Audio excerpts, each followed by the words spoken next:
سەرجەم ئەو یاسانانی کە پەیوەندی بە هاوسەرگیریەوە هەیە لە مادەی 1970 ساڵی 1959 یاسای عێراقیە قسەی ئیشی لەسەرەکرێت و کاری پێدەکرێت. ئەو یاسایی کە پەیوەندی بە تایبەتی بە مەسلەی هاوسەرگیری دووەمەوە هەیە لە مادەی سیا فەقرەی 4 و 5 و 6 قسە لەگەڵ حوتیشە قسە لەسەر ئەوە کە هاوسەرگیری کاتێک یەکێک هاوسەری دووهەم ئەهێنێ بە چ شێوازێک بێ. بەڵام کاتێک کە یعنی یاساکە لێک ئەینەوە بۆ نمونە فەقەرەی 4 باز لەوە ئەکات هیچ کەسێ بۆی نێژنی دووهەم بێنێت تەنها بە ڕەزامەندی دادوەر نەبێ. دوای فەقەرەی 5 باز لەوە ئەکات لە فەقەرەی 4 دوو مەرجەیە، یەکێ لە مەرجەکان ئەوەیە کە ئەبێت توانای دارایی باش بێت، مەرجەکەی تریشی ئەوەیە زواتە شتی زۆر مەتاتین، مەرجەکەی ئەوێ تریشی ئەوەیە کە ئەبێ دادپەروەر بێ. ئەمانە هەمووی مەرجی مەتاتیە کە ئەو کەسە ئەتوانێت کار لەسەر ئەوە بکات کە کاتێک کە ئەو دادپەروەریش نەبێ هیچ کەسێ لە ماڵی کەسا ناتوانێ بژی، هەتا دادوەرەکەش ناتوانێت بڕیار با کە ئایا دادپەروەرە یان دادپەروەر نییە. چونکە هەمیشە قسەیەک هەیە ئەوەی لەبەینی ژن و مێردایە تەنها ئەو ژوورەیە کە کۆیان نەکاتەوە ئەزانرێت چۆن و چۆن نییە. جا لە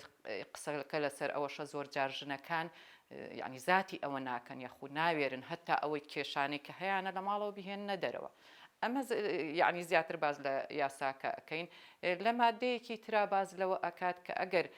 ئەگەر کەسەکە هاوسەری نەبوواتە ئەرمەلە بوو، ئەگەر هاوسەری نەبوو ئاساییە کە ژن بێنێت ئەو ژنە بێنە بەبێ هیچ مەرجێک. واتە ئاسایە وەکو وایە ئەمە هەر خۆی لە خۆیان کاتێ باز لەو قسەی ئەەکەین و هیچ مەرجێکی لەسەر نانەڵێتەوە وەکو ئەو وایە سوکایەتی کردنێک بێ بەو ژنانی کە بێ هاوسەرن، وەکو ئەوەی کە پێویست ناکە ئەگەر دادپەروەریش نەبێت ئەگەر مادەشی نەبێت ئاسایی ئەگەر بێ هاوسەر بێ و بیهێنێ وەکو ئەوەی خێرێکی پێ بکە. ئەمە خۆی لە خۆیان تەحلیلی یاساکە بکە باز لەوە ئەکا. ئەمانە خۆی وەکو یاسای عێراقی کاری پێدەکرێت. دوجار لە ساڵی 2010 کۆمەڵی تعدیل کرا بەهۆی ڕێکخراوەکانی ژنانەوە یاسای 15 پێوترێت کە باز لە کۆمەڵی تعدیل ئەکرا لەو خاڵانەیە کرا. یەکێ لەوانە کە یعنی زیاکرا ئەوە بوو کە ئەبێ بە ڕەزامەندی ژنی یەکەم ژنی دووهەم بێنرێ. ئەمە کە من باز لەوە ئەەکەم یەینەوە کوردستان باز ئەەکەینەوە تام تعدیلانە پەیوەست نییە بە عێراقەوە کە هاتینە کوردستان باز لەوە ئەکرێ ئەبێ ڕەزامەندی ژنی دووهەم وەرگیرێ ئەنجا ژنی یەکەم وەرگیرێ ئەنجا ژنی دووهەم بێنێ. بەڵام هێ کاتێک کە یەینەوە سەر ئەوە سەر جەماواتە کۆمەڵێ قەید کرا ئەبێ بەڵام نامە پڕکاتەوە کە کاتێک کە ژنیێنێ بەڵێن نامە پڕکاتەوە لەسەر ئەوەی کە کەسێکی دادپەروەر ئەبێ لە ماڵەوە. کۆمەڵێ شت کە یعنی وەکو خاڵبەندی کرا، بەڵام دوجار کە هاتینەوە سەر پراکتیک و سەر ئەوەی کە چۆن جێبەجێ بکرێ لە دادگاکانە وەکو پێویست جێبەجێ نەکرا. بۆچی؟ ئەو کەسەی کەیت طبعاً زۆر جار خۆمان ئەزانین کاتێ ژنی دووهەم یەت بەسەر ژنی یەکەمە زۆر کەم ژنی دووهەم ژنی یەکەم قبوڵەکە ژنی دووهەمی بەسەر بێ. بۆیە کە کاتێ داوای ڕەزامەندی ئەەکەیت وەکو وایە کە کلیلێک لەوە بدرێت کە نەهێڵی ینی ژنی دووهەم بێنێت. بۆیە زۆر جار ئەمانە پیاوەکان چیان کرد لەم حاڵەتەیە هەستان ئەچوونە کەرکووک لەبەر ئەوەی کە بمانەوێ نەمانەوەی ئێمە وڵات نین وەکو وڵات. بۆیە کاتێ ئەو یاسایانەش دەرئەکەین جێبەجێکردنەکەی ئەبێتە ئەستەم. بۆیە چوونە کەرکووک یاخود خانەقین زۆرێک ئێمە لەو حاڵەتانە هاتۆتە پێشمان لە دادگاکان هەتا زۆر جار تەلەفۆن بۆ پارێزەریش ئەکەن لەسەرەوەی ئەو ژنی دووهەم بێنێت چۆن بێنێ و چی بکات و زۆر جار ئیجراءەکەتەکانیش ینی محامی بۆیەکە لەوێ احتیادیە ینی هیچ هینێک لەسەر ئەوە نەبوو لەوێ ماری ئەکرد و ئەهاتەوە ئێرە هیچ کێشەی نەبوو وەکو مەسلەی شەرع و قانون خێزانێتی خۆ تۆش دەوڵەت نی بڵێ من قانونێکی ترم هەیە و کاری پێ ئەەکەم و لەو حاڵەتەیە تاکە چارەسەر یاخود تاکە هین لە بەردەمی ژنی یەکەمە ئەوەیە کە ئەتوانێت داوای جیابوونەوە بکات. یعنی ئەگەر داوای جیابوونەوە بکات لە حاڵەتی هێنانی ژنی دووهەمە یەکسەر دادوەرجیای ئەکاتەوە بەبێ هیچ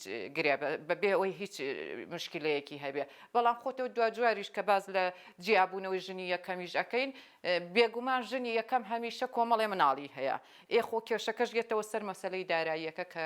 سەر لە نوێ لەوەیە و کۆمەڵی کێشەی تری بۆ دروست دەبێ. بۆیە کاتێک کە ژنی دووهەم ئەبێتە ئەمری واقع ژنی یەکەم ناچارە قبوڵی بکات. زۆر جاریش هەر پێش ئەوەی کە ژنی دووهەم بێنێت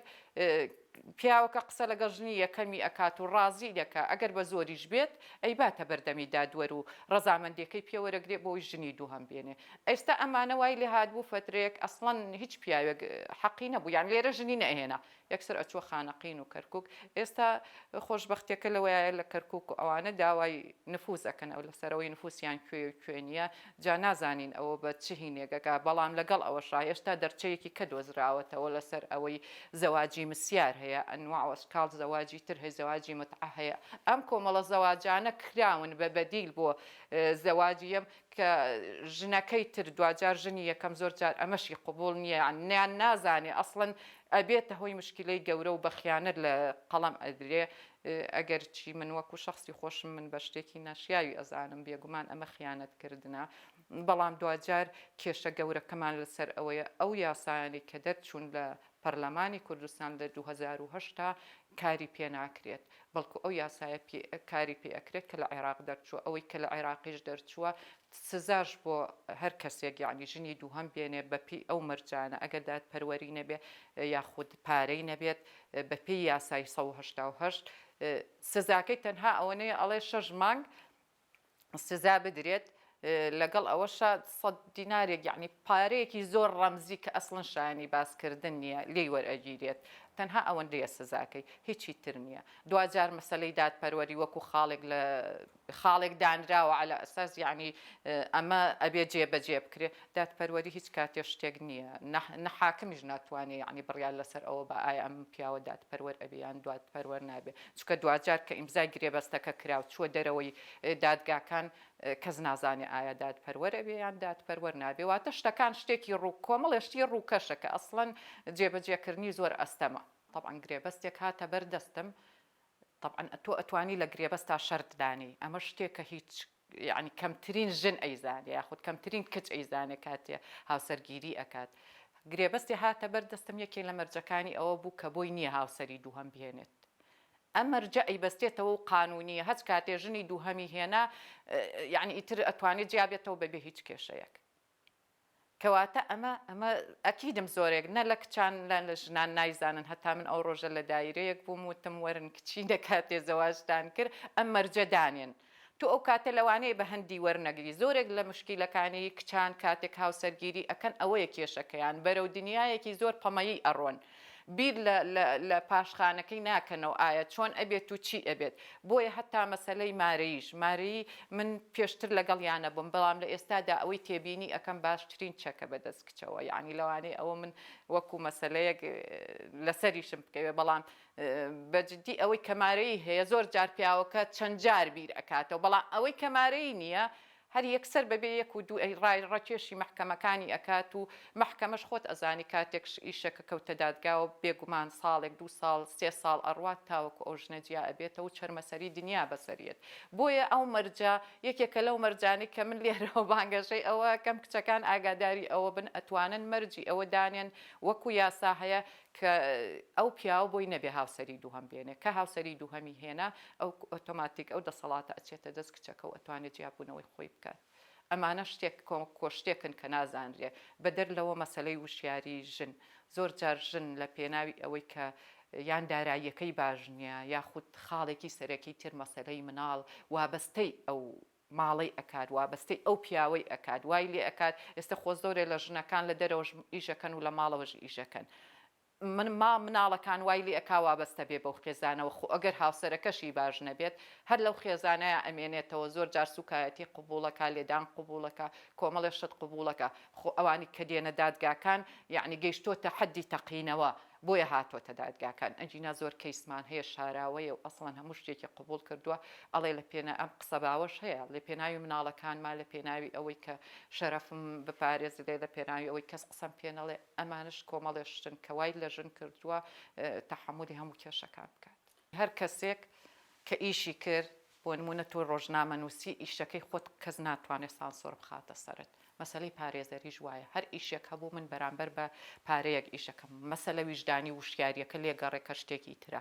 زۆر جار خۆ پارێزەرە لەوانەیە پیاو بێ و لەوانەیە ژنیش بێ خۆ پیاوە چه ئیشی بۆ کە ئاساییە ژنەکەش لەوانەیە قەنەعەتی بەوە بێ ئەو ئیشەکات حەقی نییە بەسەر لایەنە ئینسانیەکەوە کە ئایا کێ زەرەرمەندە بێ و کێ زەرەرمەند ئەمە لایەنێکێتی یعنی پارێزەر هەمیشە بۆ ئیشەکان بیر لەو ناحەیە ناکاتەوە دواتر کۆنتترۆڵی پارێزەر بەوە ناکرێت دوجار ئەوە کاری خۆتە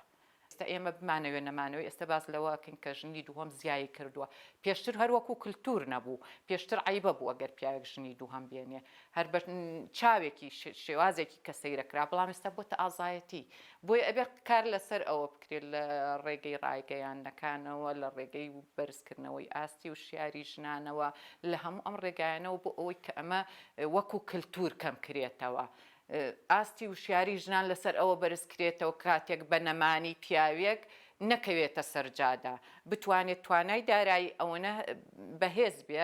بتوانێت بێ منەت بێ لەوەی کە ئەگەر ژیانێکی سربەرزانە بژی بۆتەنی گەورەترین کێشەی ژن کاتێ جیابێتەوە مەسەلەی داراییە ئەیدی خۆ ئەوە ئەکرێ قسەی لەسەر بکرێ ئیشی لەسەر بکرێ کە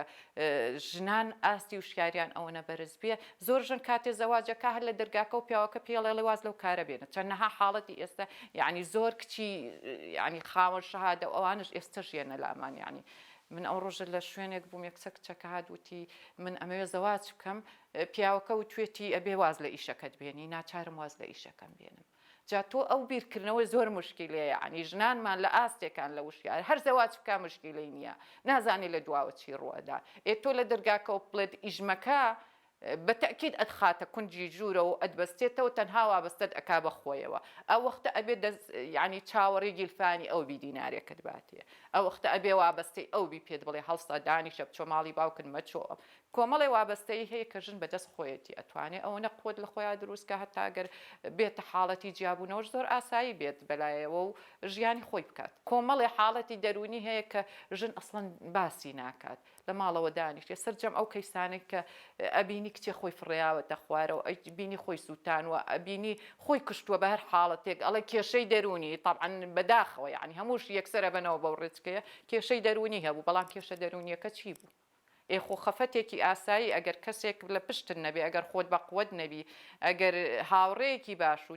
دایک باوکێکی باشتر نەبی بە تەکید ئەو گەێنێتە بنبەست و ئەگاتە حاڵەتی خۆکوژی خۆ سەررجەم ئەوانە لە حاڵەتی دەرونیەوە ڕوو ئەدات و دوجار فتری لەوانەیە هەفتەیە دوو هەفتە تۆڕە کۆمەڵایەتیەکان قسەی لەسەر بکەن و دوجار بە کوشتنی کچەکە کۆتایی دێت هەموو ئەمانە هەڵوەستە لەسەرکردنیانەوێ هەموو ئەمانە کردنەوەی دەوراتیان ئەوێ هەموو ئەوانە قسە ئیشی ئەوێ لەسەر ئەوەی کە ئێمە لە پەروەردەوە کچەکانمان پەروەردەکەین بەهێزتر بن چکە ئۆڕێدی بتەوێ و نەتەوێ کوڕەکان بە بەهێزی پەروەردەکرێن بەس کچەکە وا گەیشتۆتە حاڵەتێک وا لە زەعیفی کە نازانێت چۆن دەرچێ بدێسێتەوە بۆ ژیانێکی باش.